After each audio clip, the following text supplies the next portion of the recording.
a Public Works special meeting, Wednesday, April 10 at 4 p.m. Packages.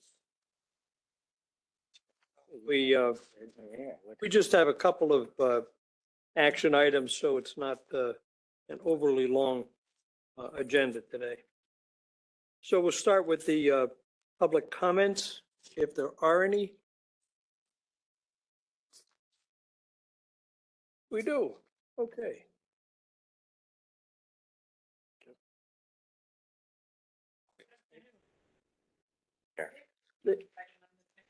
Customer and homeowner. Thank you for allowing me the opportunity to comment on agenda item number 6 regarding retroactive reimbursement for customer sewer repair. I have shared my comments in support of allowing retroactive reimbursement as part of the House Sewer Connection Program at several meetings already, so I'll try to keep my comments today brief. As you are aware, I had a sewage backup in my home in January 2023, and after a lengthy and complicated process that did involve MDC from the beginning, the situation was resolved at a cost of over $12,000. Several months later, the new sewer ordinances were approved, allowing financial relief to homeowners who need to make repairs to the sewer laterals on their properties. However, they do not currently address the issue of retroactive reimbursement for repairs that have already been made out of necessity. In my case, had the sewage backup in my house happened just a few months later, it likely would have been covered. Given that the Sewer House Connection Program now provides homeowners with financial support for repairs to their laterals, I believe retroactive reimbursement for repairs should also be allowed for a reasonable time period prior to the implementation of the new program. In support of this, I would also reference the new Hartford Sewage System Repair and Improvement Fund, which, as I understand it, allows homeowners who have been impacted by damage on or after January 1, 2021 to apply for reimbursement. It's not clear to me why this program allows for reimbursement for some MDC customers and the Sewer House Connection Program currently does not. Given that there is precedence for MDC paying for repairs for homeowners' laterals, as well as precedence for retroactive reimbursement for homeowners affected by sewage issues and repair, I would again advocate for retroactive reimbursement for repairs be allowed under the Sewer House Connection Program as well. I appreciate the opportunity to share my thoughts today, and I hope you take them into consideration. Thank you for your time. Thank you. Further public comments on agenda items? Good afternoon. My name is Greg Secord. I live at 23 Columbia Street in Hartford. I'm hoping for support of the retroactive reimbursement proposal before you. You should have a letter from me highlighting my particular circumstance. I also appreciate the concern that the board has on setting a precedent for this decision. I'd like to suggest that my particular situation is a one-off in that I was having an issue with my sewer lateral. I went to MDC for guidance. We talked about the reimbursement program, which was good news, but I was also aware that they were going to be doing some major infrastructure improvements on my street, including a replacement of the water main and relining of the main sewer. I asked at that time if that was going to include relining of the laterals, and I was told, quite frankly, that no, it was not.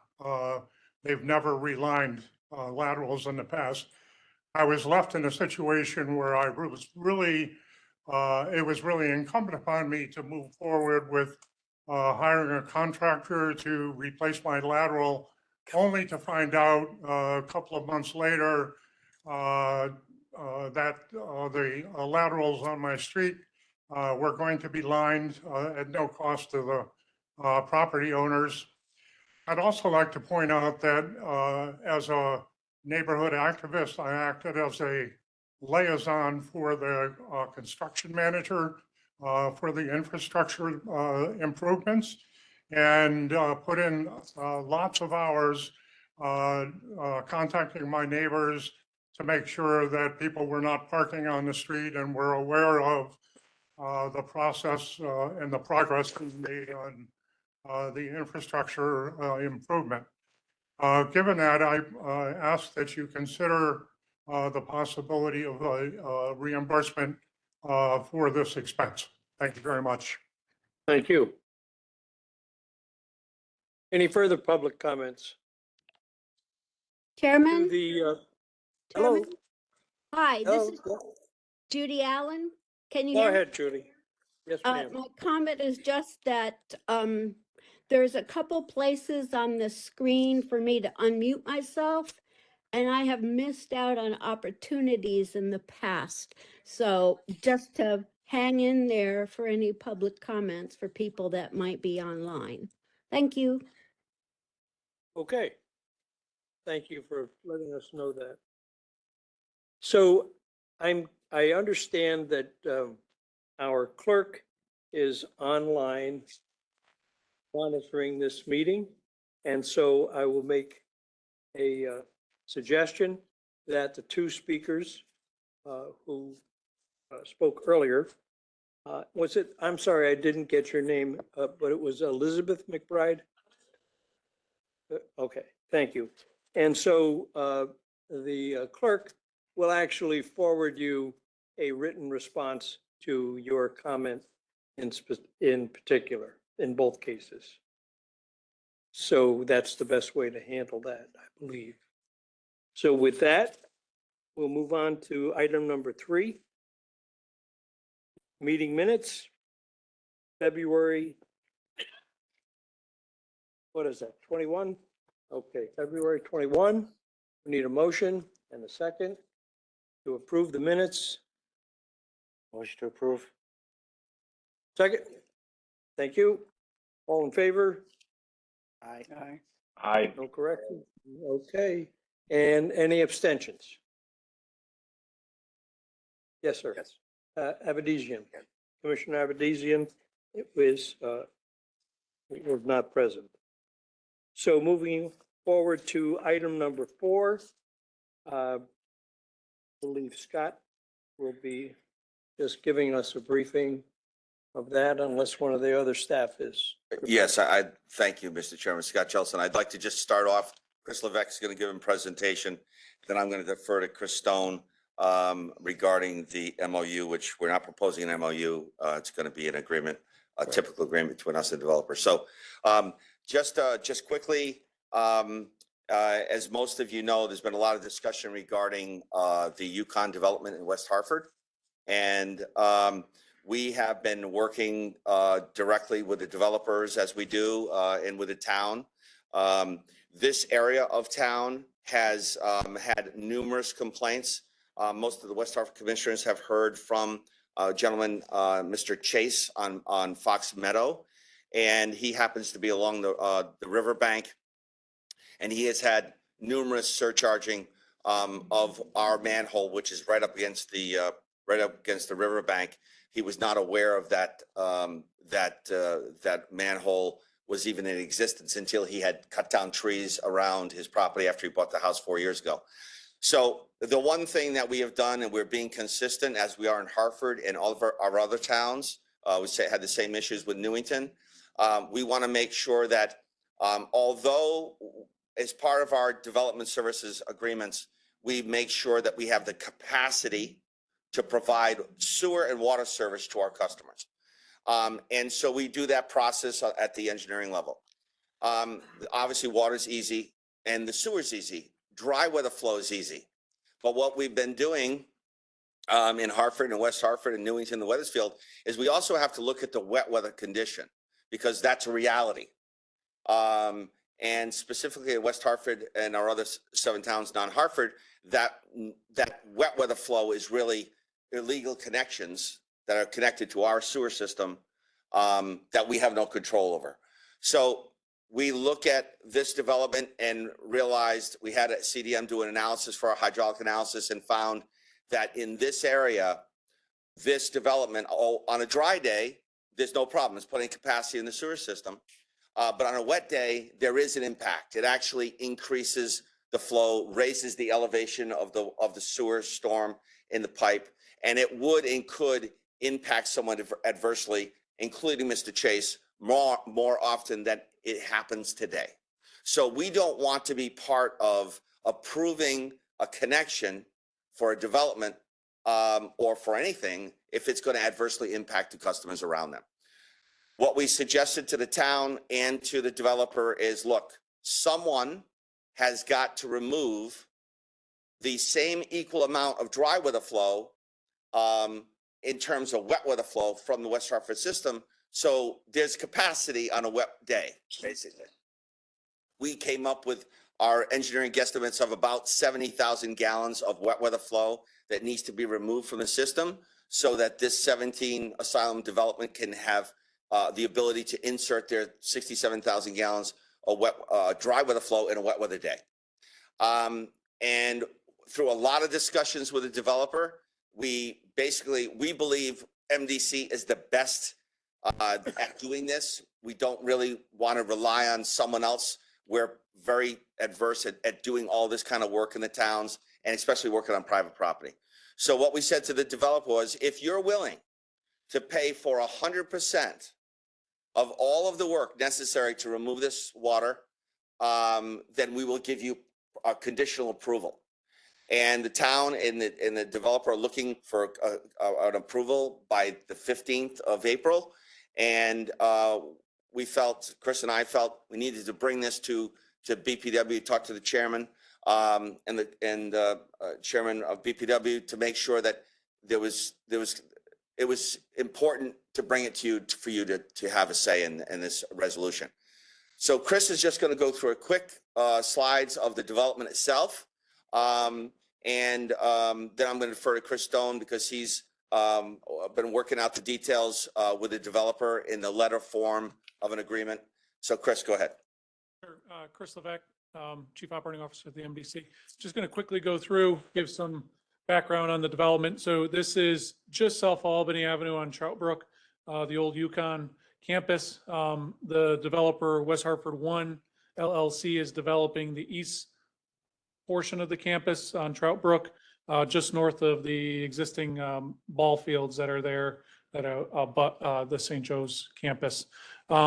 Right now, currently, it's just a parking lot, so they have zero discharges essentially to our system. As Scott mentioned, we've run multiple analysis across the district, and we understand any private property inflow is approximately about 5,128 gallons per day that is being discharged to us. That's typically through foundation footing drains being conveyed by gravity, typically to our sewer. So that's how we determine that based on what their calculations are, is new flow coming to us, both, as Scott mentioned, in dry weather as well as wet weather. And we know we have an existing condition during wet weather where we are surcharging our system, and that surcharge does exit out of manholes. So we wanted to not make situations worse. So we looked at that and said, all right, how many homes would we need to remove this private property infiltration and inflow to not make the situation any worse? So what we determined was about 13 homes, at least 13 homes need to be removed from our that private property inflow to not have an impact. So what we ended up looking at was we applied our sewer house connection program as well as our backwater valve program prices on a typical home, and we determined that would be about $353,132 to remove that, and that includes MDC staff time to execute that work as well. Again, we didn't want a negative impact from the district, so we covered all our costs to support this work. There's also looking at metering the properties at there's a number of existing discharges from 1800 Silent Avenue, which is on the other side of Troutbrook.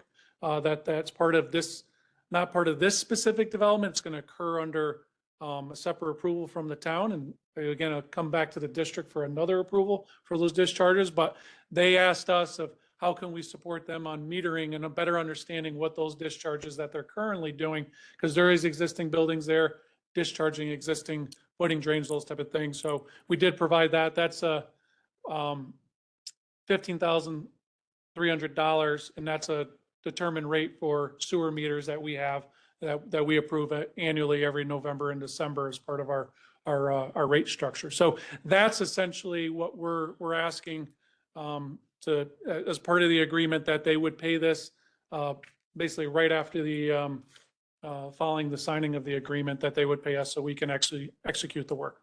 And if I may, Mr. Chairman, the important part of 1,800, because to be fair, we don't really care where the 67,000 gallons comes from, right? As long as it gets removed from the system, we don't care. So the challenge is the development is going to develop 1,800 at a later date. And what we said is, if the town and or the new developer can prove that they can remove 67,000 gallons of stormwater by developing 1,800, then we'll give you the money back. But we've set a deadline of September 2024. So we're gonna do the work with our sewer meters. They're gonna pay us for it. We're gonna, if the Bureau and the board so agrees, we're gonna install those sewer meters right away and determine whether or not there's any ability to remove this water from the 1,800 development.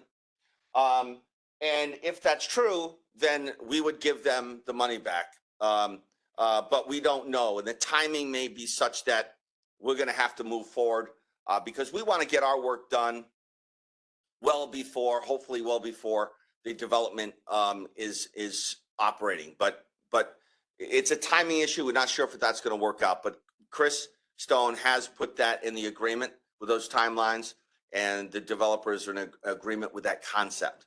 So it's really that simple. This is really important because this sets the stage for the MDC.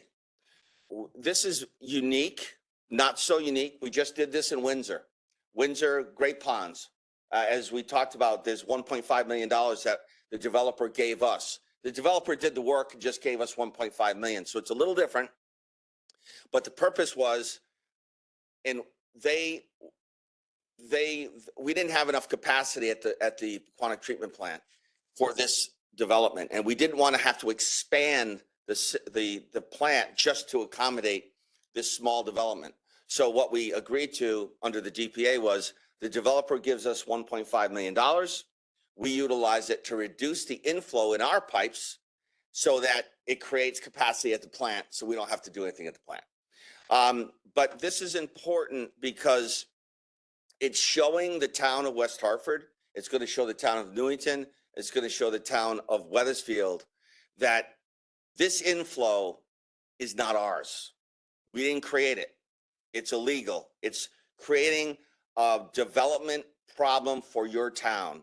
And by West Hartford and this developer and these developers agreeing to pay to remove this, it's like it's free advertising as to what we're trying to achieve and how important this inflow is to get out of the system not at our expense. So thank you. Chris, you want to refer to the agreement? Well, sure. I'm sorry. Chris Stone, District Council. The engineering part of this has all been laid out by Scott and by Chris, and it is, at least in my experience, rather unique.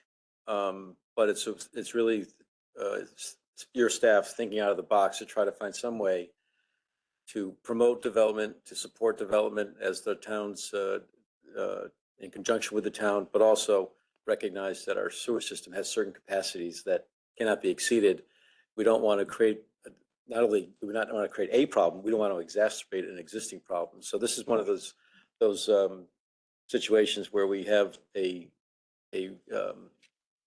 concept that achieves both goals. That is to promote development, not to determine what development, but just to promote development generally, and to make sure that our system capacities aren't exceeded and we don't cause further any additional damage or exacerbated situations. So with that, we've been talking with primarily the developers or the property owners council, and there's a property owner and there's a developer. They're not the same.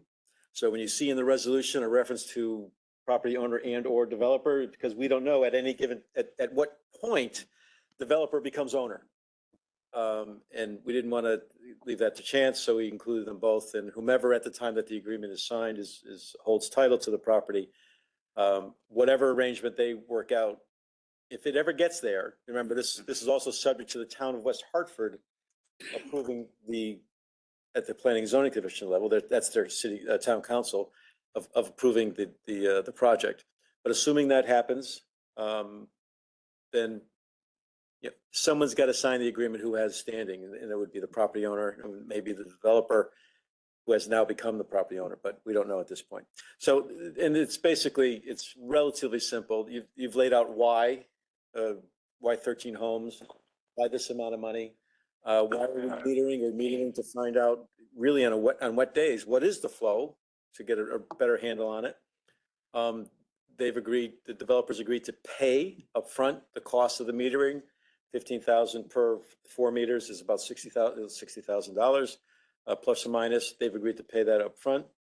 They've agreed to pay the sum of approximately $350,000 as our best estimate on what the cost of the improvements are going to be. That's subject to metering, what we find. It's subject to what, if anything's approved. It may be scaled down, it may be scaled up, or it may be denied, who knows.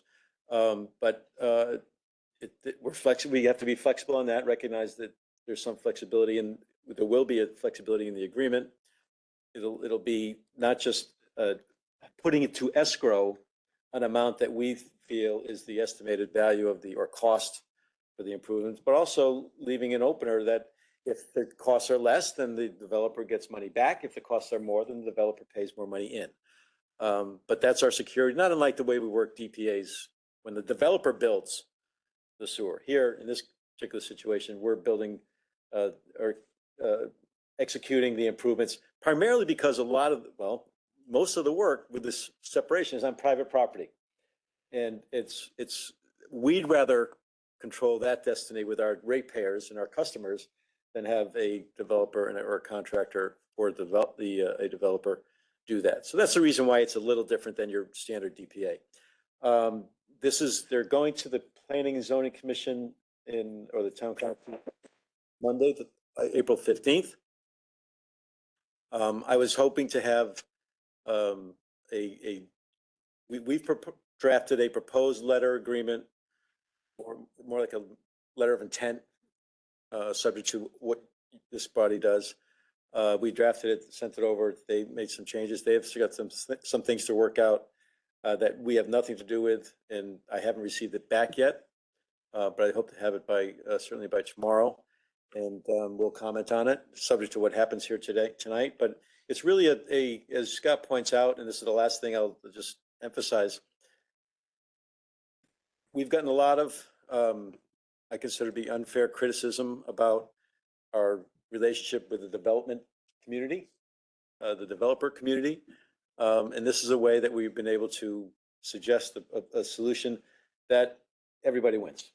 Developer wins, and most importantly, our customers win because they're not paying any money for these improvements. And they're getting, if the development goes through, they're getting increased tax revenue, and we're not exacerbating an existing issue.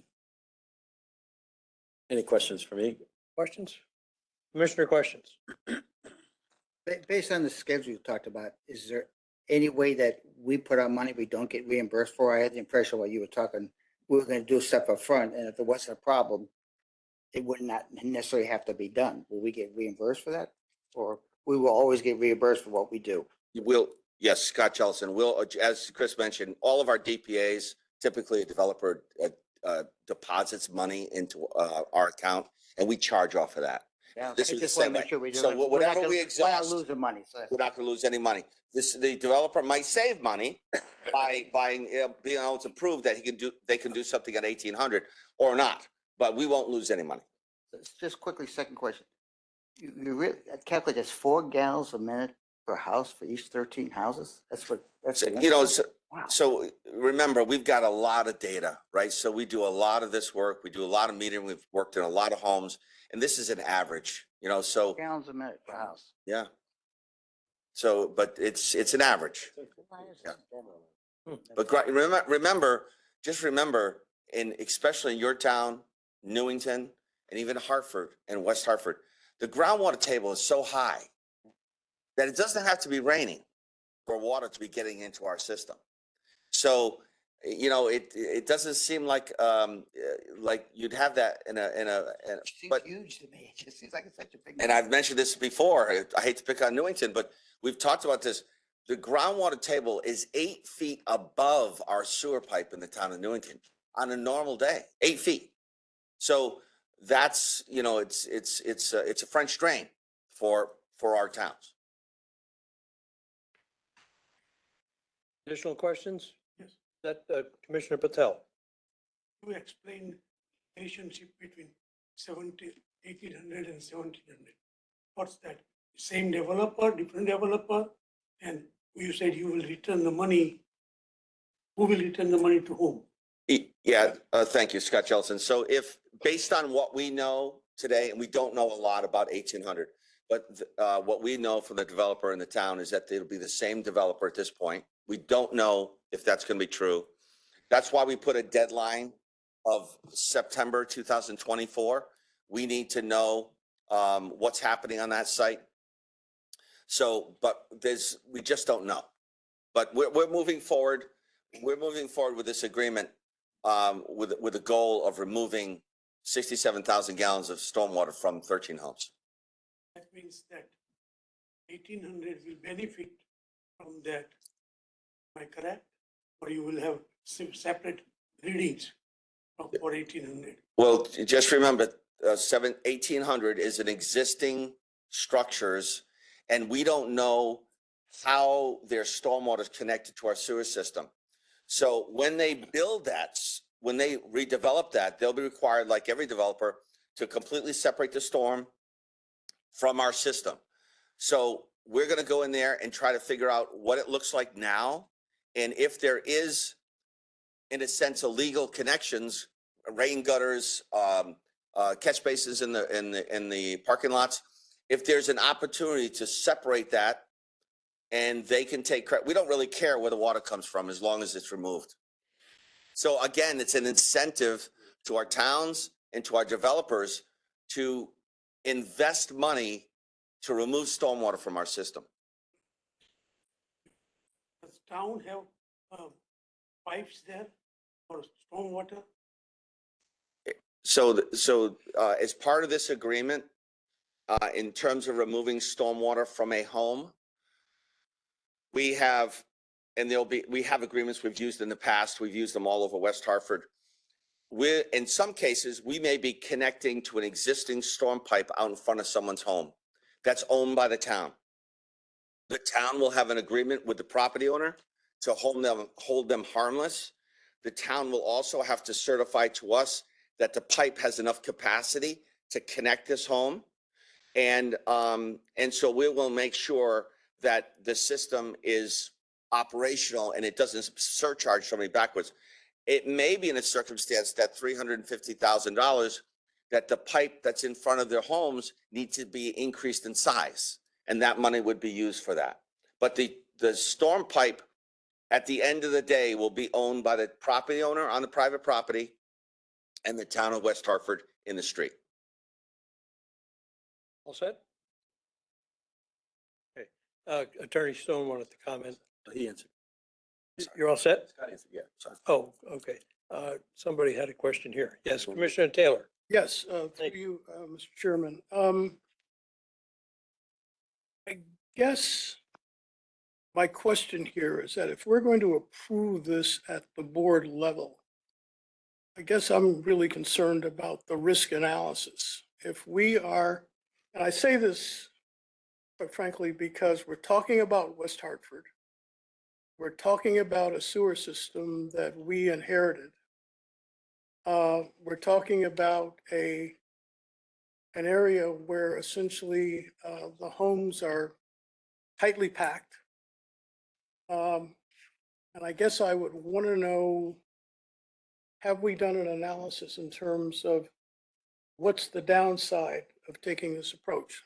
Not saying that I'm opposed to it, but I think we need to think very carefully about this as a board.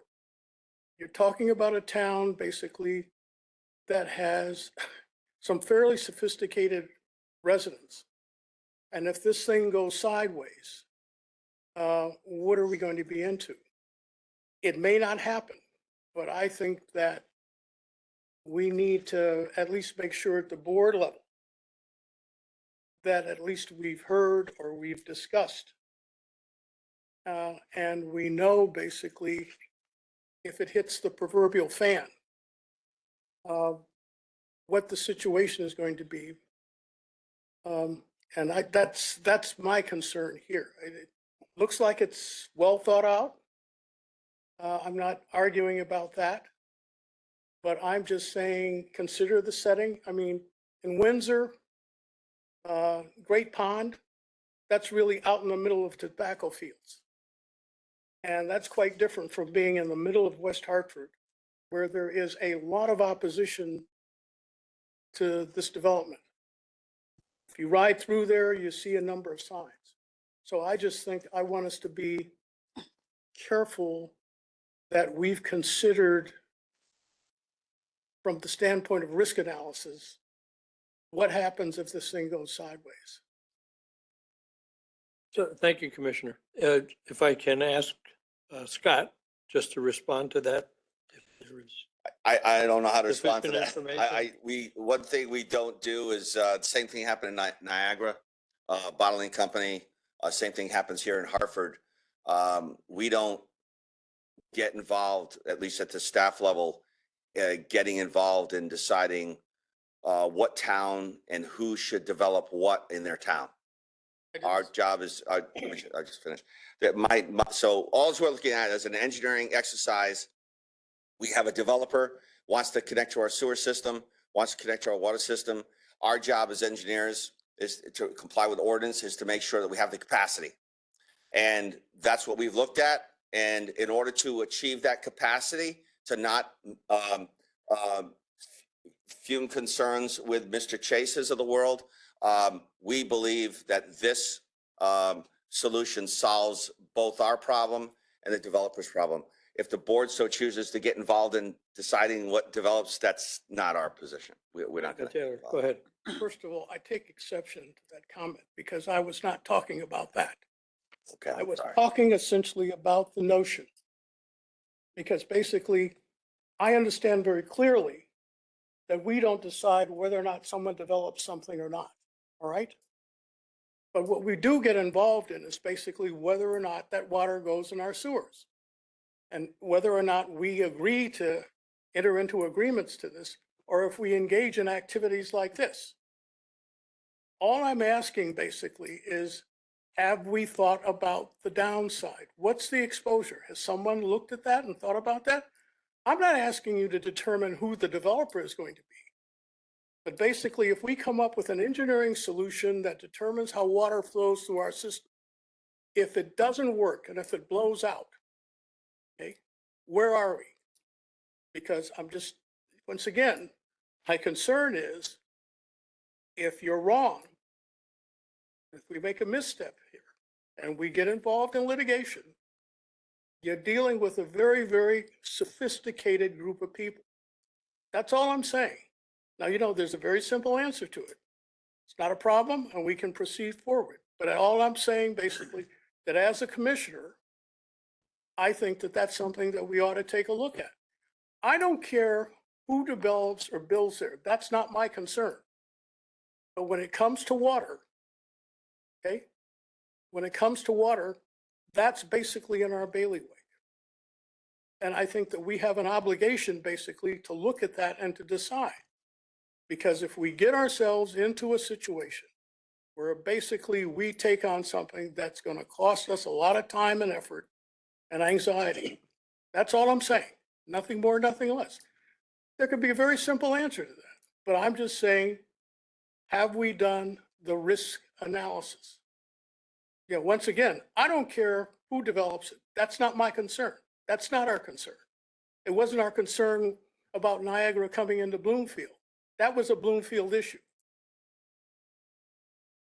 Mr. Chairman. Commissioner Patel, I think Commissioner raises valid point, because this is one solution. Also, potential for residents to bring in more water, or somebody puts in basement something else and brings more water. And if pipe is not capable or adequate, then who makes the determination and how do we get involved in that matter? So this is one staff's review, one consultant's review. But I think as an engineer, I see many, many other issues arriving at that. Rushing in my opinion, is a little too fast. Mr. Chairman. Yep. Yeah, if I might. So every project that we do and we assign agreements, including Hartford, we go through this exercise. So I think what you're asking is that every project that we analyze to determine an A and C, capacity and analysis of do we have the capacity, we should be doing that for every development, not just this one. So I think what you're asking is, I wouldn't be coming here in front of you with my staff to say that we have the capacity if we do this, because every project we do the same process. But what you are asking is we should be doing risk analysis for every development, including Hartford, including Newington and Weathersfield, not just this project. Understand?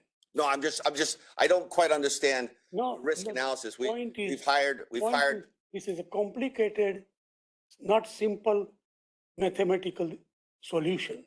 And what you have come up with is, I agree, that is the best way to do what we are doing. However, from legal perspective, what are the other issues which could arise as a result of what we are doing? And people can find to sue us thinking that we have a deeper pockets. we're being sued right now for development in Hartford on Kenyon Street, the old housing development. And we're being sued as we speak for allowing that development in 2004 to connect to our system. So that's real. MDC will defend the reason why we allowed that development to connect in 2004. But we go through this engineering analysis, Commissioner, on every project the same way. CDM, our consultant, does the hydraulic analysis of our system the same way for every project. The only unique difference here is all of the work we're doing in Hartford, all the work that we're doing in West Hartford about removing I&I from the homes, the MDC and its member towns are paying for. In this circumstance, the same work's being done, but the developer's paying for it. That's the only difference. I'm not disagreeing, not necessarily I'm thinking that this is the wrong approach. However, look at any pitfalls from engineering perspective, which can arise at a future date, and see how we can defend it or have built-in factor of safety in design. Thank you. Hang on one second. Commissioner Dave, Commissioner DeBella had, I'll yield the floor. yeah, thank you. I'm not exactly sure what a risk analysis is. I just did the numbers, but can't you just go from 13 homes to 15 homes? Later on, So the saying your numbers off. the agreement says that we have to remove 67,000 gallons, right? The estimate is an estimate, and the agreement will say that whatever we have to do to achieve that goal, we believe we can do it within 13 homes, but there's a lot. Every home's going to be different, right? So I'm going back to risk. Let's say something happens and we get 50,000 gallons a day. well, it's not the agreement is 67. But yeah, but if you can't get, what if you meter and you can't get? We use the 13 homes as a guesstimate to come up with a cost estimate. Again, the idea was he was talking about a risk analysis. Right. If it doesn't work, can't you just go to 15 homes? Well, which is fix it. I agree with you. I don't understand the risk analysis. What I'm saying to you is what we're doing in North Hartford, what we're doing in West Hartford is what we're going to plan to do here. We have an agreement that they're going to pay for it. We need to remove 67,000. We've used a guesstimate of 13 homes. We've used our unit cost to come up with that guesstimate. We have caveats, Chris Stone could talk to about paying for additional to achieve the goal. There is no risk for the MDC. The risk, there is no risk. The risk is we're finally getting a town. We've had a lot of discussion here about West Hartford and how West Hartford is impacting Hartford. And this is an opportunity to remove stormwater from West Hartford that will eventually benefit Hartford. And not only that, well, I'll leave it at that. Good. Go ahead, Chris. Yeah, you- just you very- can add on. Very Very good. briefly. Thank you, Commissioner DeBella. Chris Stone, District Council. I think we need to focus on what's the change that has prompted this solution. And the change is this development, right?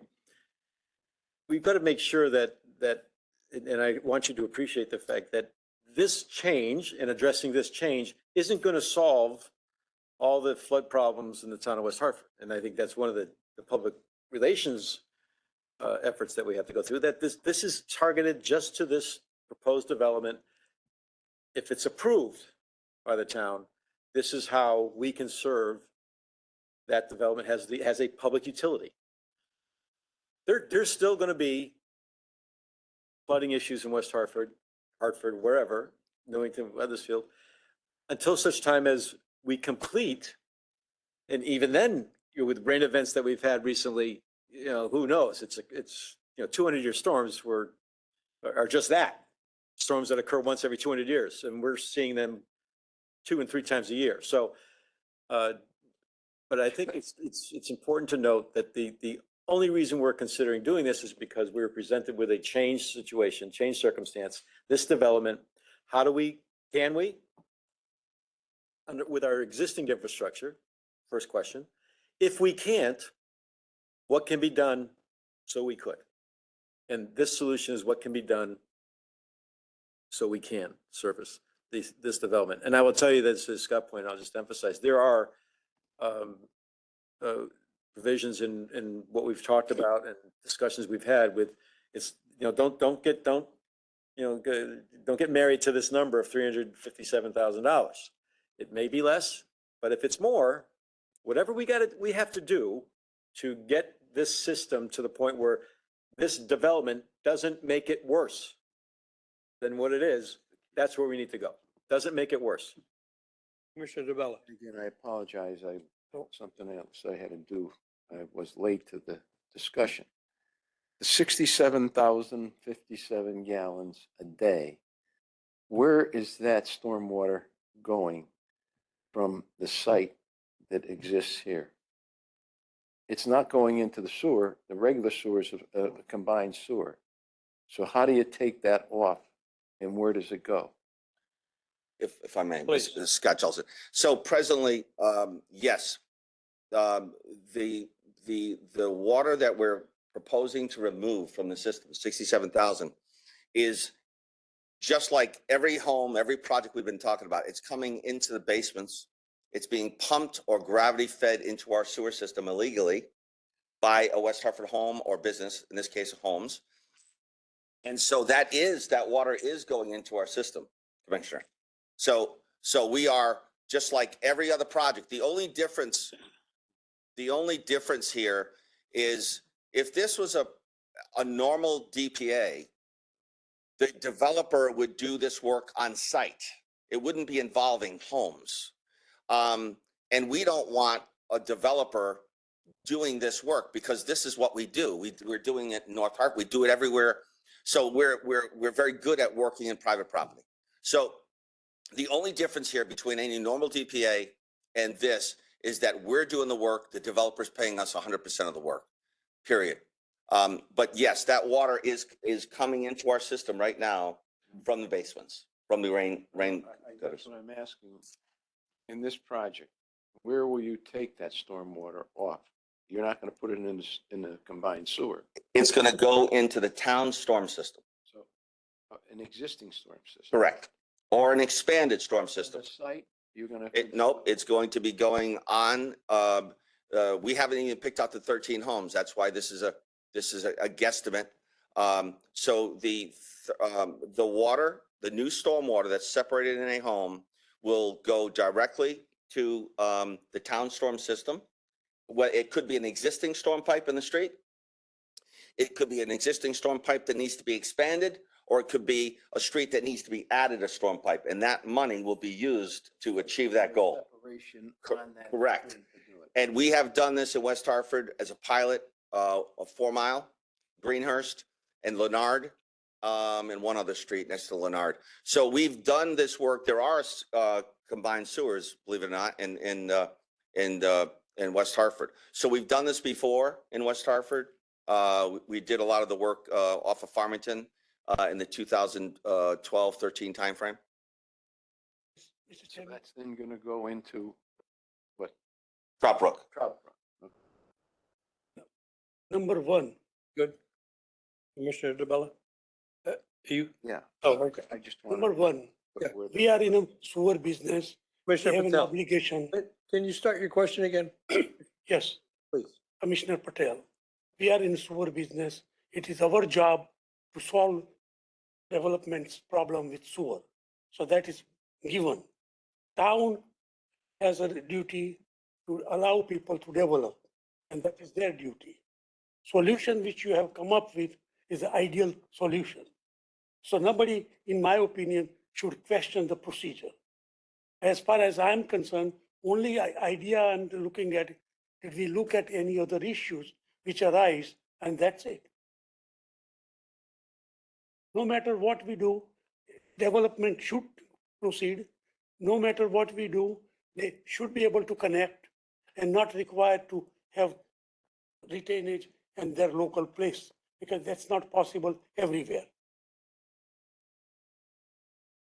Further questions? Oh, I'm sorry. Commissioner Payne. Thank you, Mr. Chairman. Commissioner Payne.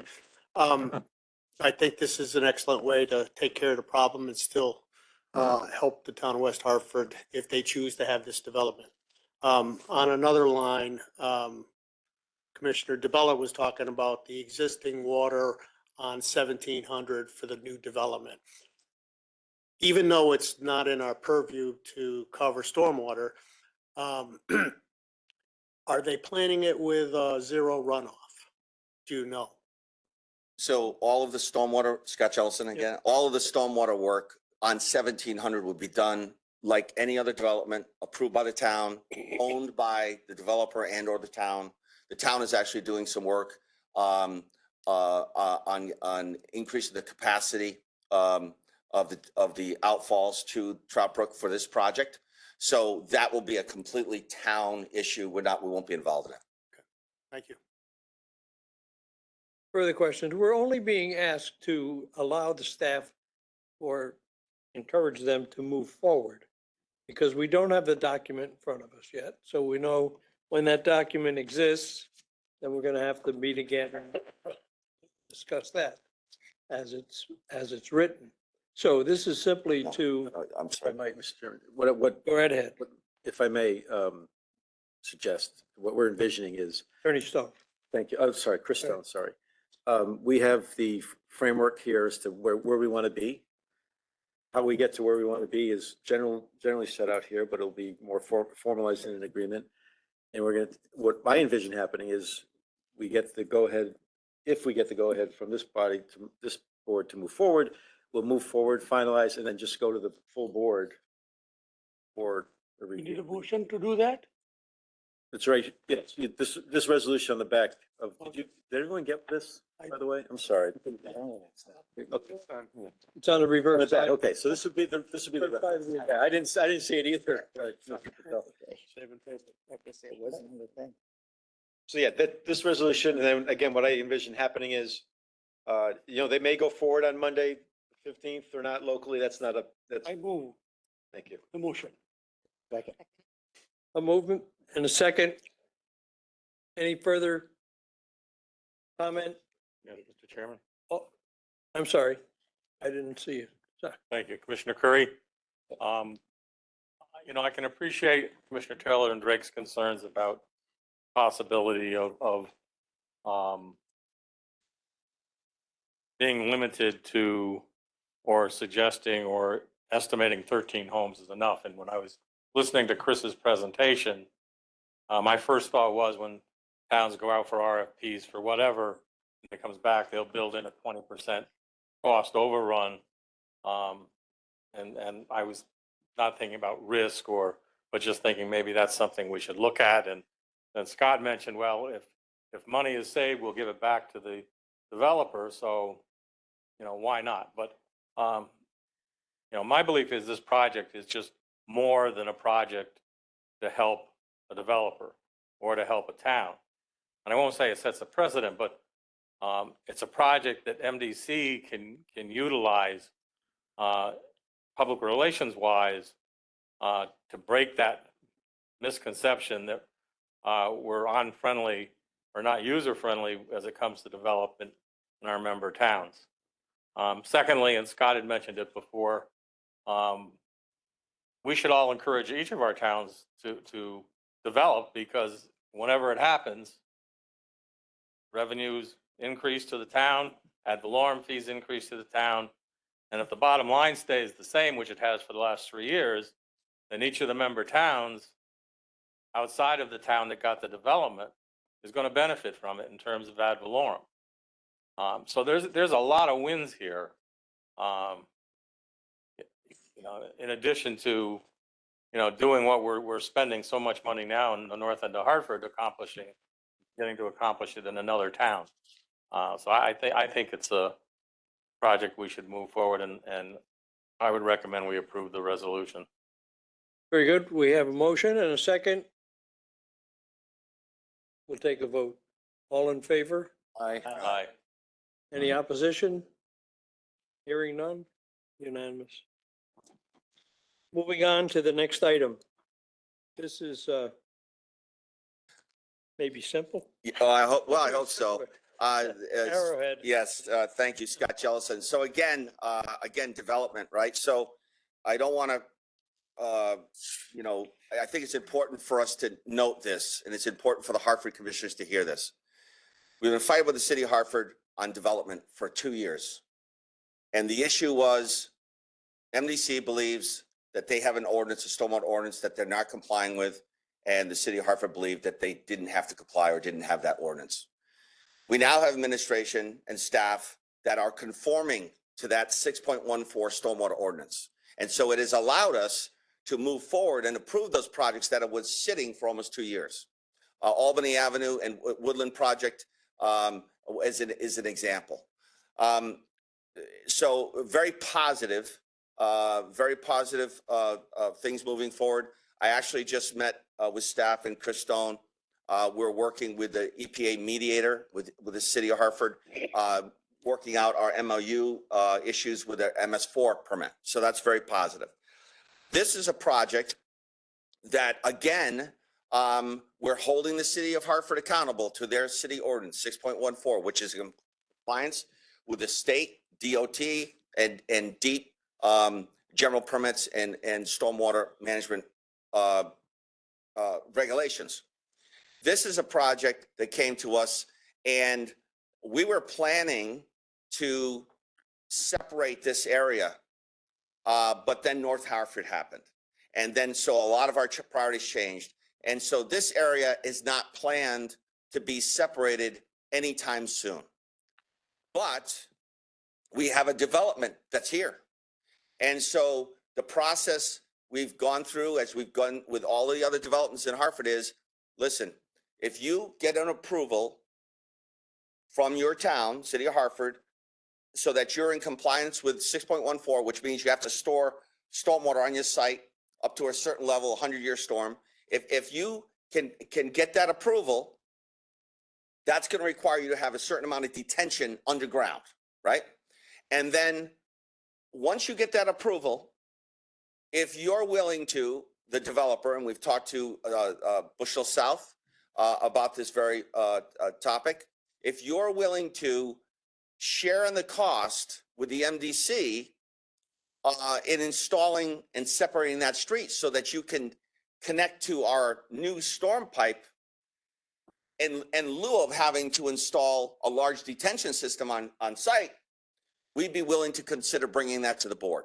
So this is another example of MDC partnering with development, but holding the developers accountable so that we're not charging people in North Hartford for the expense of development in Hartford or any of our towns. So in this case, this development, they have not received approval from the town yet, but they're working on it. We've had multiple meetings with the city staff and with the developer, and the development is the detention system that they have to install is not a lot of money, but it's roughly $200,000. And so what we're going to propose, and we're not asking for a resolution tonight, we're going to bring this back to BPW when there's approvals from the town. But what we're basically saying is, if the developer, very similar to this project here in West Hartford, if the developer is willing to give us that 200 grand, then we will expend the monies to separate that street. We were going to do it anyways. It's a timing issue. And the other issue for this street is there could be two other developments coming down the pike. And that, yes. Yes, and then the town is also wants to do a streetscape. So it's in our best interest to get this work done now. We're going to make a little bit of money on it. Chris, why don't you go ahead and just talk about the details of the project? Sure. Chris Levesque, MDC, just going to quickly go. It was the same presentation, Victoria, sorry. Yeah, it was just the next slide.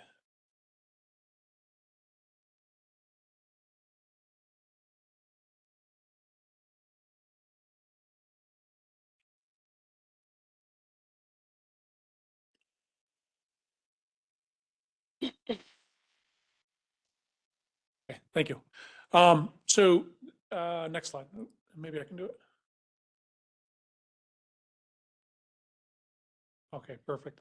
So just to get our bearings, just south of the intersection Albany Avenue and Main Street and Uccello High Street, they refer to it as the Flatiron Arrowhead area. The buildings are actually shaped like triangles. It's pretty unique architecture.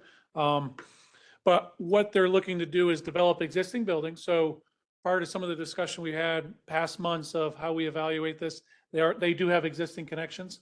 So as part of what they submit to the city P&Z is they need to demonstrate a no net increase on discharges at a peak rate for certain storms. So they are going through that process right now with the city P&Z. Based on the numbers that we've seen and that are going through the review process at P&Z, they meet the 614 requirements. Now they also meet the, in which we essentially mirror, which I'm going to just go to the next slide.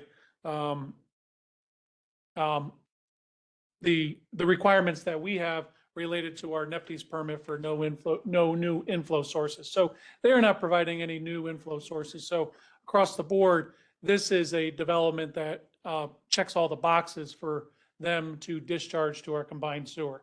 So what we wanted to look at, and we wanted to see if there was a sort of a win-win opportunity for this development associated with the planned sewer separation work that we had as part of our long-term control plan. As Scott mentioned, that sort of got flipped upside down with North Hartford and all those good reasons that we're doing that work now.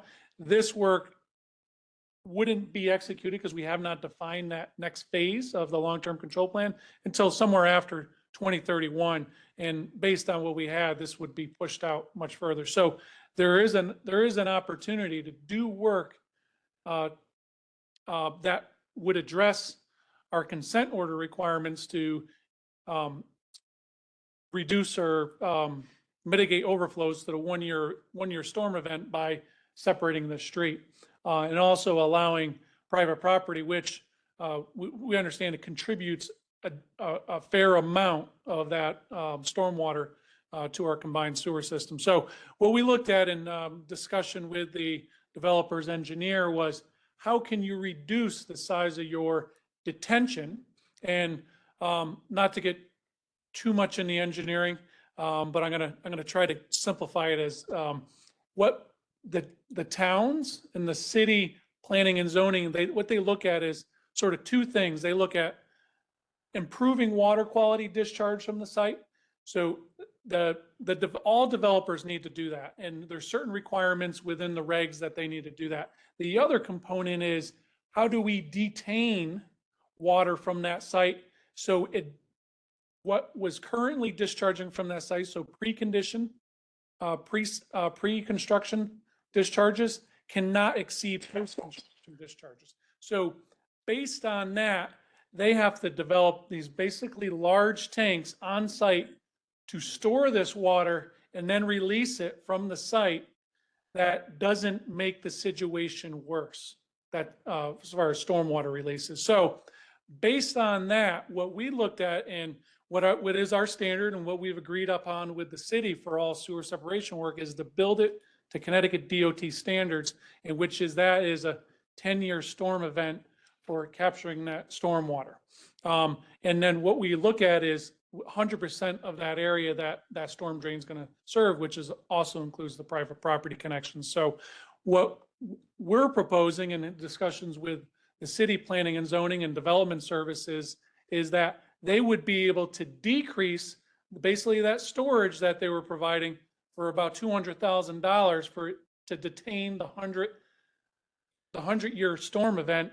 And then they would be able to shrink that pretty significantly to only have to cover the 10-year storm event, which is essentially meeting the state stormwater requirements. So that's what's proposed. Now, to support this, if that storm drain were to be installed, it's going to have a significant decrease on the two overflows that are over on south of this. Right across from the Dunkin' Donuts Stadium, as well as provide street drainage. So there would be a incremental improvement with street drainage. Helps reduce the on-site development, allows the developer to potentially develop other areas within the site too, as an example, that could be utilized by other examples if this becomes sort of a direction that we take long-term.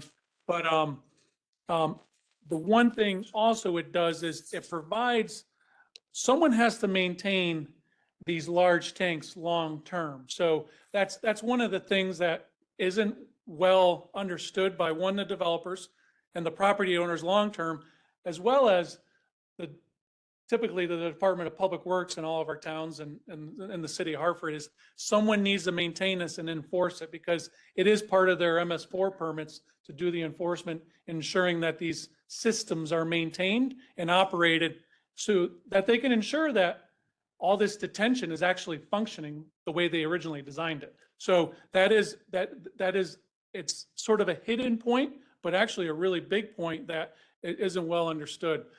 So we did evaluate, it's, and these are conservative with some contingency in there, but we evaluate based on storm prices that we've been receiving through our expedited separation projects across North Hartford. But there is a cost of about $1.4 to $1.9 million to execute the storm drain.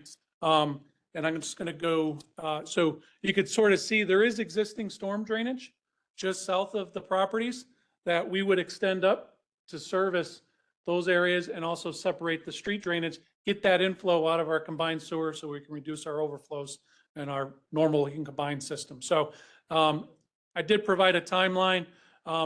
We are still waiting for the city to approve the development. I know they're reviewing it. The developer did provide some changes to them recently that they had to incorporate to provide the approval, but you know, with this being onset, and Scott mentioned that this is just more of a discussion and understanding, but we could potentially support that long-term for them to meet their development schedule as well. And if I may just to add, Yes, so please. we're going to bring this back to Right. this board at the next full meeting with much more detail, because we're just waiting for whether or not this agreement is going to move forward with the approval is going to move forward with the city of Hartford. And I'm just going to quickly summarize how we pay for it. So there's two ways. You could use the clean water money because it's truly separation and it's truly, part of the clean water project. But here's the problem. We're doing it for a developer. So remember what we've always said. We never want to do something for a developer. It's a timing issue. We're going to do it later, but we never want to do something for a developer that's going to cost our customers more money. So we have an accessible sewer fund, and every time a developer connects to our system, they pay us X amount of money, and it's in the millions. And our accessible sewer fund is right now about $18 million. So two ways. We could either use the clean water monies. We don't want to because we promised we weren't going to raise that rate as part of the North Hartford projects, or we can use the accessible sewer. And the accessible sewer, Bob will talk to you about this at the next meeting. We can either pay for debt service out of that fund, or we can pay go out of that fund. But we'll have a recommendation to you at the next meeting in terms of what we think and how we would pay for it. Mr. Chairman, Okay, yes, Commissioner Patel. you covered very important issue of maintenance of repair, whatever we build. I was on Planning Zoning Commission in 80s in Newington, and we built many retention ponds. For a couple of years, they were mowing, cleaning. Right now, everything is, so somewhere, if we can work out a procedure, so each and every town starts addressing that issue by enforcing that developer and property owner maintain those retention ponds as well as this type of systems. Thank you. Further comment? Our responsibility here is not to make any judgment, but simply to hear the report. It's an ongoing project. So, Mr. Chair, this is Yes. Commissioner Mandyke. Can I just have one comment, please? absolutely. Thank you very much, Commissioner Mandyke. Can we, Scott, I know this is coming back for an approval at a later date, but I think it would be very wise for us to talk about what DOT is doing in that area at the same time, similar to what we were talking about with Pulaski Circle. They're going to be and have plans to do some modifications in this area, and I think to try and tag team up and try and be in the ground once for improvements for both DOT, MDC, and the developer is not only cost efficient, but it really helps our constituents out with not disturbing them 2, 3, and 4 times. So if you can just keep that in mind and maybe speak with DOT about the plans that they have for this intersection, I think that would be beneficial for us. Yes, Commissioner Scott Johnson. Yes, Commissioner, we are doing that, and we will report on that at the next meeting. Thank you. Thank you, Commissioner. Further? Moving on then to item number 6. The consideration of reimbursement action for customer sewer repairs. So this question is potentially large. So I'll. Yes, leave it thank to you, Mr. Chairman. Michael. Again, Bob's going to address the numbers. The one thing, and I know there's been public comment on exemptions on this. Here's one thing I'm very concerned about. The plan, the whole purpose for us to approve this free lining program was to incentivize our homeowners to replace their entire lateral up to $10,000. So my biggest concern is if we look at providing exceptions for pieces and parts of a lateral, and I understand this circumstance where this lateral is very long, and so I appreciate that. But I'm concerned that this grows into a homeowner who has a lateral that's going to cost $15,000, and they can't afford to replace the other 5. We're gonna give them 10. They're gonna have to come up with 5. So what they're gonna ask us is, we just want to use $3,000 of the 10,000 to do a point repair, so we don't have to replace the entire lateral. And the whole concept is for us to mitigate the administrative mandates of going to homes more than once.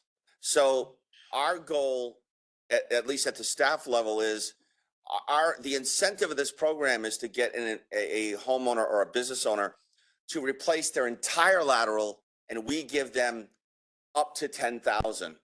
And I hate to see this migrate into a point repair. We don't want to go back to a home 4 times because they can't afford to replace the entire section and they didn't use up all their $10,000. So with that, Bob, you're going to give the presentation on the numbers. You have the first slide that.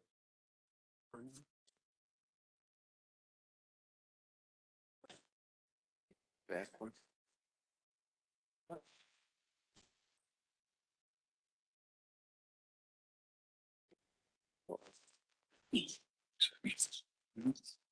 Exception. The only thing, we can't do this, you know, I think, is it possibly we could, There we go. Perfect. on a case-by-case basis. If you, yeah, You put it in can't- presentation. No, it used to be a disaster. If you're gonna replace it, replace it. That's it. And you get 10 No, grand. no, That's at, it. No at, exception. at, no, no, no, at that date. Right. None of She wants this, to go none of- back. The issues are. Yeah, like- Pretty much. All right, so we all know that effective July of '23, the district board agreed to pay for the full replacement of a sewer lateral to the household. Remember, it started in North Hartford, but we thought since we're made up of 8-member towns, we need to extend that to all of our communities. So that was effective in July of 2023. And so a proposal was, well, what about if we back that effective date up 6 months and a year, and then all the way back to 2020 when the House Connection program was established. Remember, it was established where we would reimburse, or we would cover up to $10,000, but then put a lien on the homeowner's property that they could pay us back over time at a 6% interest rate. And so what would happen if we went all the way back to 2020 and we have it in 6 months increments? So what we did to come up with these estimates for you is we took a look at 4 years of inspection data. When the MDC was called out to perform an inspection that could have resulted in either a repair or a replacement.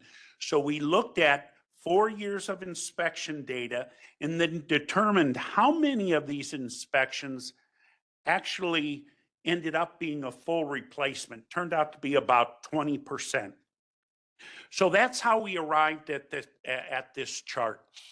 So as of the very top line, as of July of 2023, when we take a look at the 4 years of full replacements at $10,000 a piece, we've been averaging about 46 years. So we're planning on roughly $460,000 that we've already signed up for going forward from July of 2023.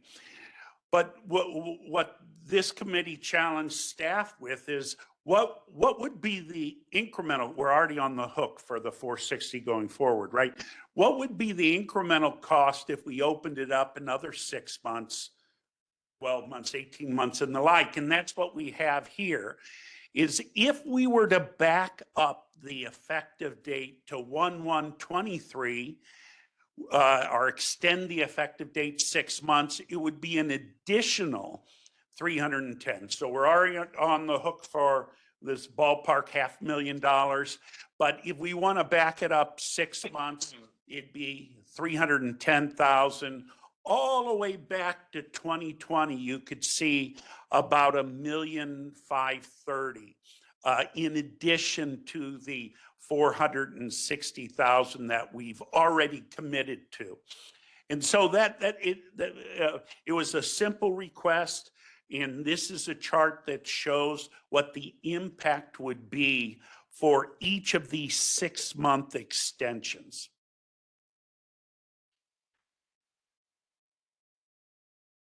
So are there any questions about what we've obligated ourselves to effective July, or what the incremental cost would be to extending the deadline? Mr. Chair? Yes, please, Thank you. Commissioner Curry. Curry. Oh, excuse me. You know, I'm looking at the numbers, Bob, and well, first off, I totally agree with what Scott said in the fact that, you know, there's two issues facing this single proposal, one full replacement and partial replacement. And I would hope we wouldn't mix the two together. We would, as a committee, make a recommendation for one being full replacement, and then possibly taking up the issue and setting a resolution to possibly address those anomalies of partial replacements. But my real question, Bob, is that, and I know Mr. Precord was here speaking, and if I recall, I think his cost was like $5,000. So of all these laterals that were done, that you're figuring at $10,000, based on Mr. Precord's numbers, it could be 50% of all of these numbers.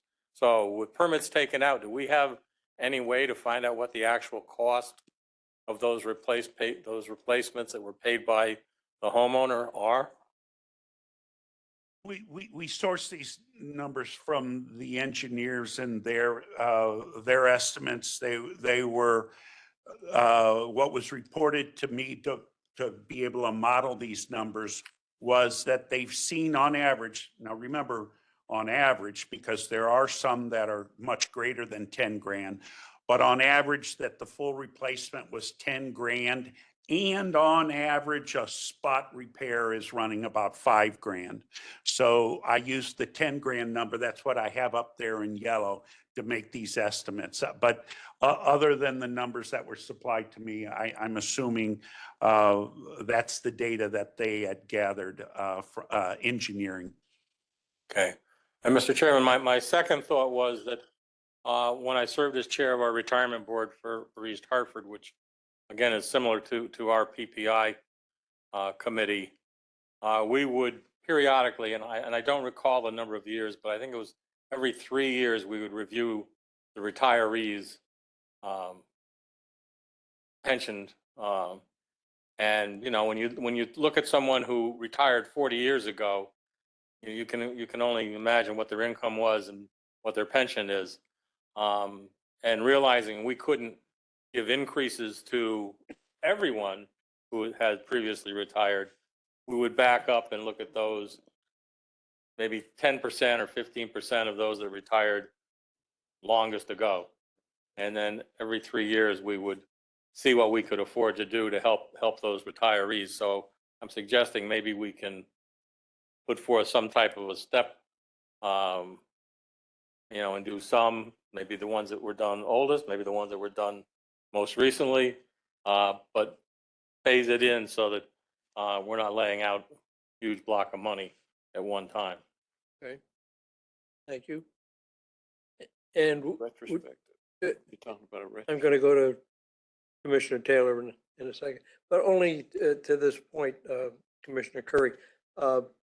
It sounds like it's really a combination of the finance area and our public works area, kind of getting them together. So it may not be as simple as just public works saying yes or no. Either some combined effort. But anyway, Commissioner Taylor.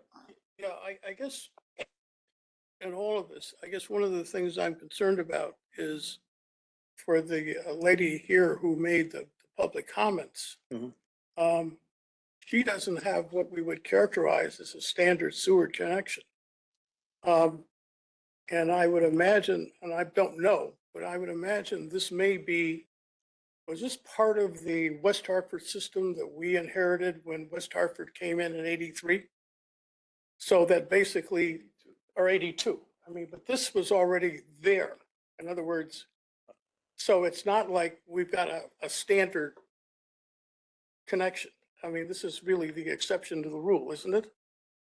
And so I think that raises, once again, some issues that we need to think carefully about, because, I mean, her lateral is, you know, it runs through her property and back through somebody else's property and connects. Is this something that, through no fault of her own, because I would imagine that these homeowners in the normal course of things thought that they had a standard connection, but they don't. So the issue is basically, what are we going to do about those folks? Once again, through no fault of their own. Thank you, Mr. Chairman. Yeah, I don't know if we have the obligation to enter a conversation with the public at large, but I'd be happy to ask if she identifies the street, perhaps Scott can address that issue. Mr. Chairman, I'm not suggesting Well, that we engage in. No, but if you're looking for an answer, that's, I'm not looking Oh, for an okay. answer, but I'm raising the question. oh, that's fine. Because once again, you have West Hartford, we inherited, that system came in when they came in. Correct. And we think in the normal course that a sewer connection, basically you have a house, you have a street and it connects out. This is something that appears to have been engineered differently. That's all I'm asking. Okay. You know, and then I think we should look at that, because Yeah, that may be the exception. That's all. not objecting. Maybe Scott, Chairman? you're familiar with the address. Yes, I mean, Scott Chelson, I would just say, to answer Commissioner Taylor's question, this is unfortunately very common in a lot of our towns, including Hartford. I mean, years ago, homes were built on properties, families, you know, built 3 or 4 homes on one lot with no permitting and shared laterals. So this is a pretty common occurrence throughout the district. We just dealt with approval, Commissioner in Weathersfield on this very topic about sharing a lateral.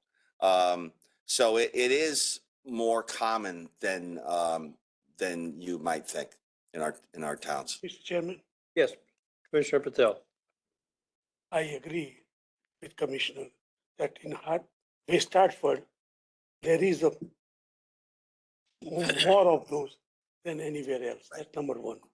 And for you to compare what Hartford with this situation is totally incorrect. At that time, Hartford owned the system and they did what they did. Right. West Hartford came much later and, in my opinion, paid much less to join. And then still we review this type of issues.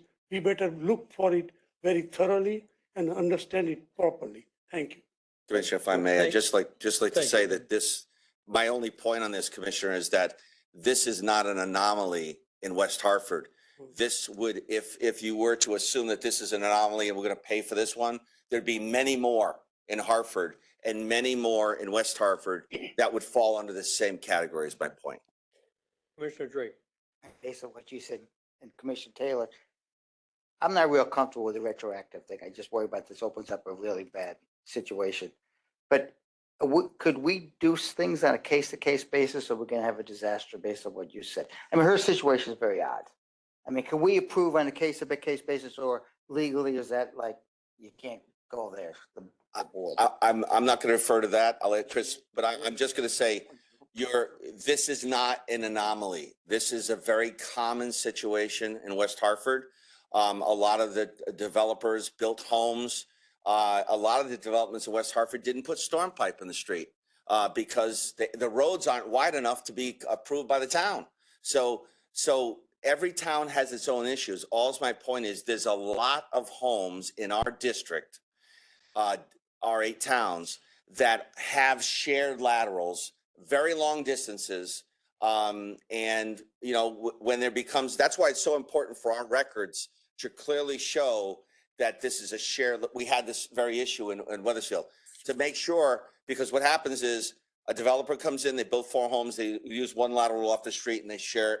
And then 25 years later, our staff is out there and saying, who owns this lateral? It's not really a lateral.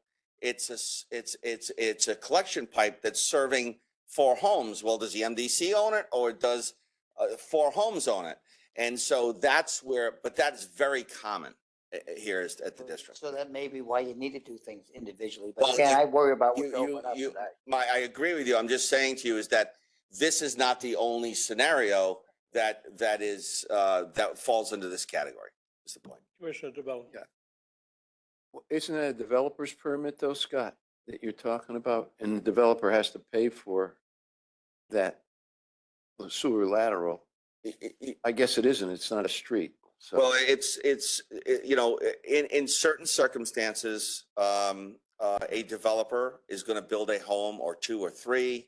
And we always make sure and try to make sure that each home has its own lateral to the street. Right, that's what I'm saying. There are circumstances, Weathersfield just recently last year, where the developer wanted to share 3 homes with 1 lateral, and we said no. The town said no. But in that circumstance, the town agreed to let them, we agreed to let them use 1 lateral for 2 homes. But again, that's a private lateral, so it's not, and we don't take ownership of it. So if there's any problems in the future, it would be between the 2 homeowners in terms of who repairs that lateral. But all I'm trying to suggest is that there's more than just this situation. And if you approve it for this one, you're going to have many more that have the same scenario. Yeah. Commissioner Curry, Chairman. Thank you. Question for Scott. In addition to, if the board were to approve such a reimbursement, in addition to obviously a receipt for the work done, would we also be requiring proof the permit was obtained? So the way that Bob has collected these numbers, these are laterals that permits were pulled by the MDC, from the MDC and from the town, and it was inspected by the MDC inspector. So we're not proposing to, if someone came and said, listen, we replaced our lateral, and I understand the gentleman's concerns that was here tonight, but we are not going to propose to reimburse anyone for anything that was done without a permit by the town and the MDC, and that MDC inspectors inspected the installation of it. Right. So all of these numbers Bob has presented to us were based on permits being issued. So if a neighbor, my neighbor got his reimbursed, I'm going to put mine in, but I never got the permit.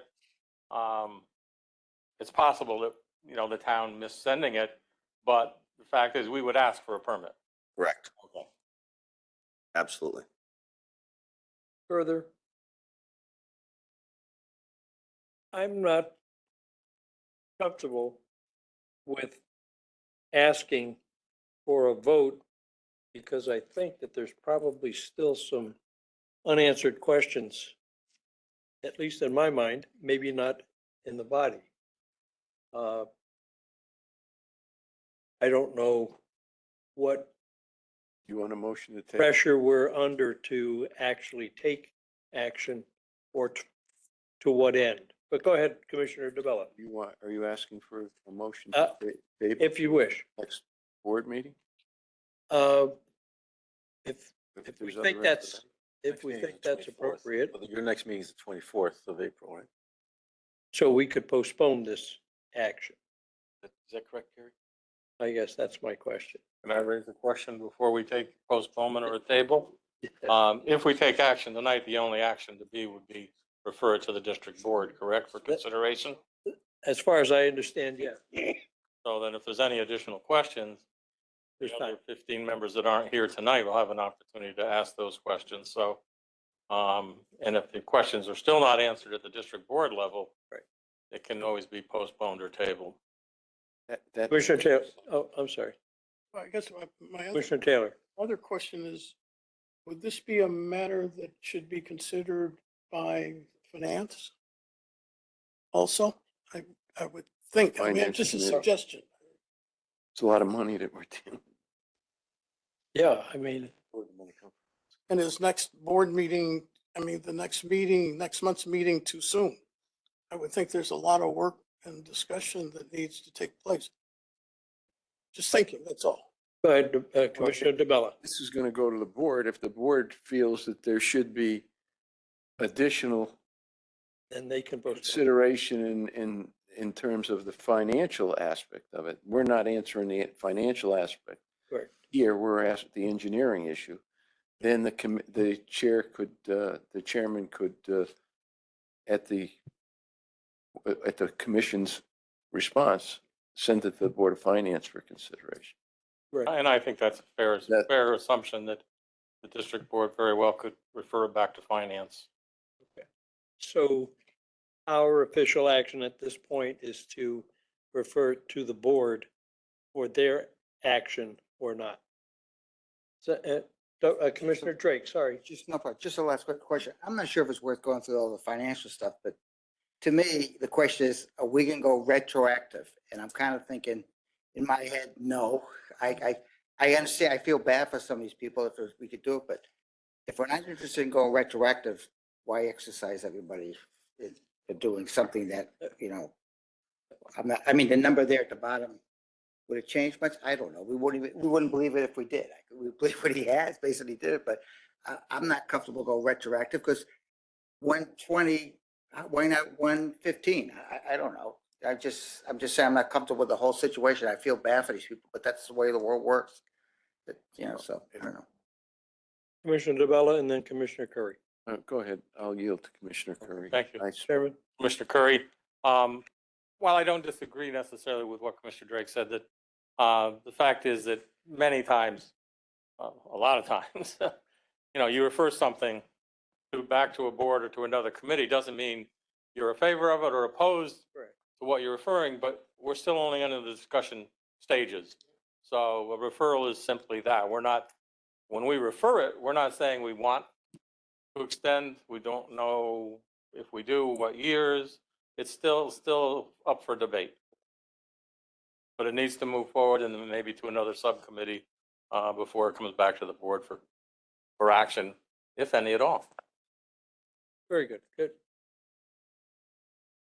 I'm sorry. I just have a what exactly are we referring? There's no language here. It's a concept. The item. So Yeah, the concept. just the concept is being referred for discussion. Okay.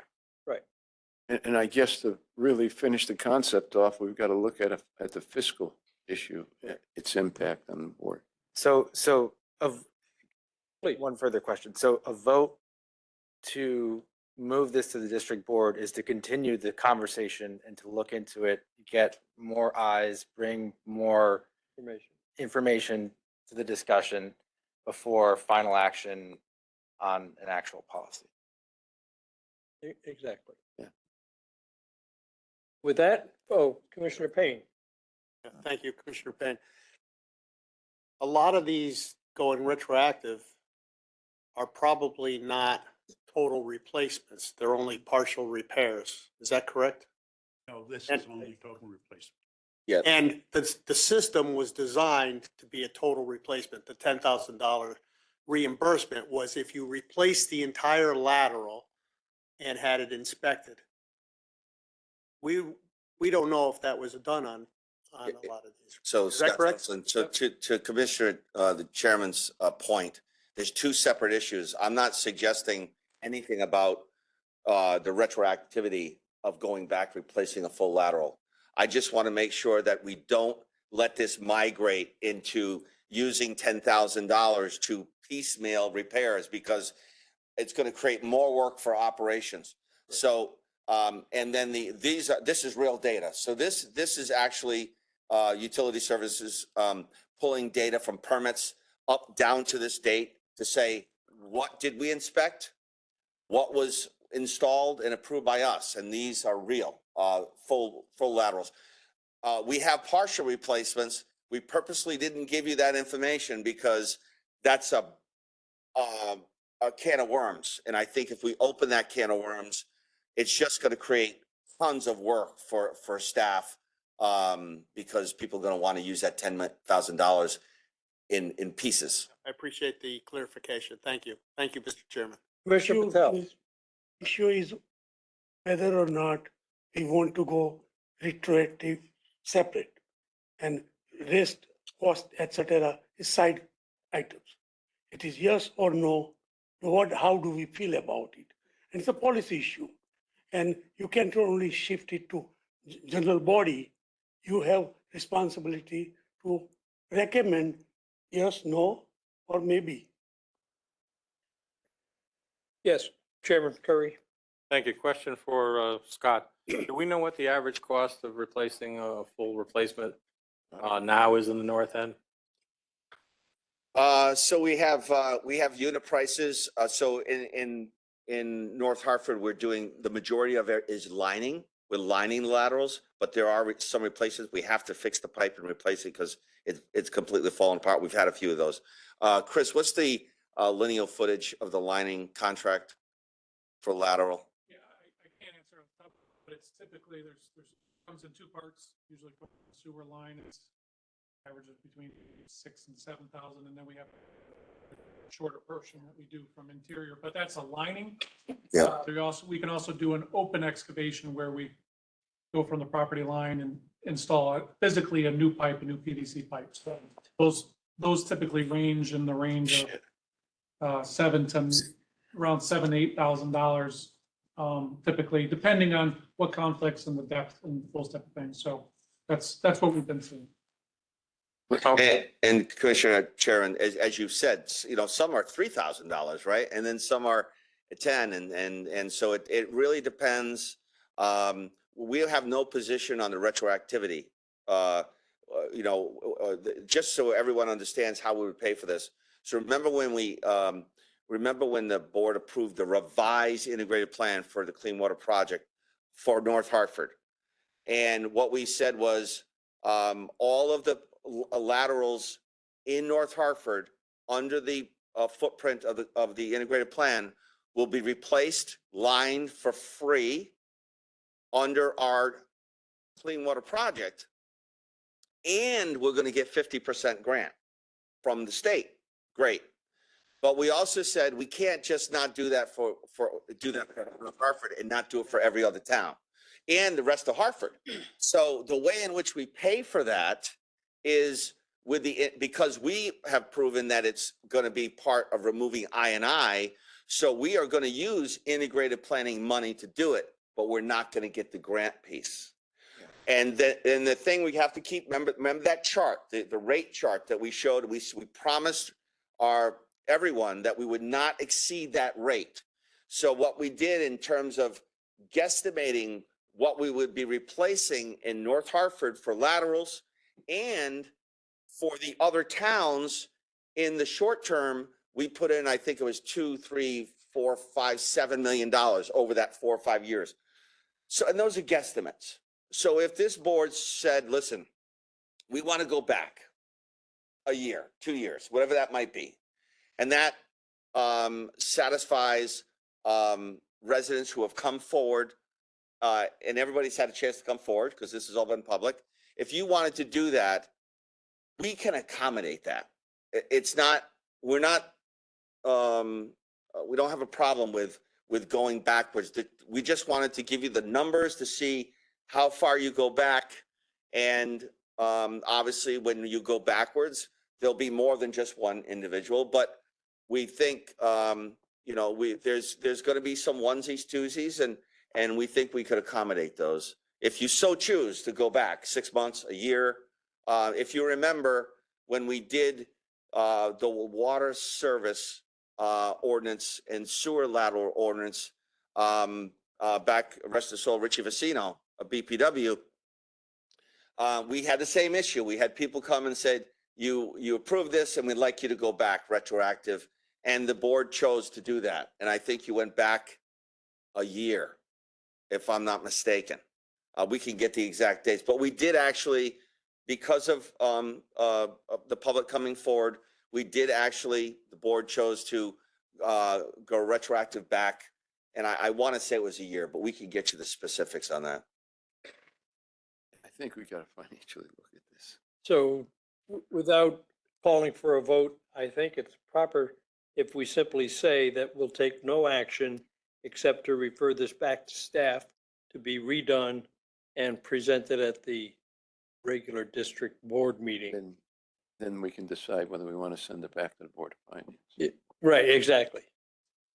Mr. Chairman, I think you need a motion to refer to the district board. Okay. All in favor when we get the motion? Mr. Chairman, before you do it, I just have a question. Yes. So it's a special meeting. Yes, ma'am. So this agenda item number 6 is on here for a purpose. I'm asking that question. So you call a special meeting for what? What are the items here you call a special meeting for? All of these? And do you call them because of the resolution is what I'm trying to find out. Well, we're directed to deal with items 4, 5, and 6. Right. Okay. And your question specifically is? So if we're dealing with number 6 and it's a special. Yes. So the staff put it on here because they need a recommendation to move forward? Chairman think- Hoffman, this is John Myrtle. Would you like me to address that? Absolutely. Thank you, Mr. Myrtle. Good evening, everyone. Commissioner Holloway, the main impetus for today's meeting was number 4, the 1700 Asylum Avenue. Scott requested we added number 5 about Arrowhead Gateway as kind of a lead-in to future action. And this item, the retroactive reimbursement, was discussed at the February BPW meeting. I had initially been planning to bring this forward at the BPW meeting at the end of this month, but it was decided to add it in because we decided there was probably going to be substantial discussion and conversation as we've seen. I'm happy to answer anything else. Thank you, sir. That was set? I'm not confused anymore. Thank you so much. Okay. So we need a motion to agree to move this to the board level. Somebody would like to make that motion? I agree with the motion. Thank you. A second? And then all in favor? Aye. Any opposition? Thank goodness. All right, done. Now we have an opportunity for public comments. One more time. This is Judy Allen? Yes. Yes, Judy. Hi. I know you can't answer my questions now, but I'm wondering about if the property in West Hartford, if the town does not go forward with approving it, are the residents just out of luck? And there was a huge project proposed on that land. I'm not sure exactly where this is, but there was significant concern about the cleaning up of the land of contamination. The reason one person backed out. And part of it was that it couldn't be restored to residential use. And I'm offering that just in terms of another piece to consider. Thank you. Thank you, Judy. Further public comments? Further public comments? Hearing none. Move on to an opportunity for commissioners to present any requests going forward. Hearing none, seeing none. Motion to adjourn. Yes, got it. Very good.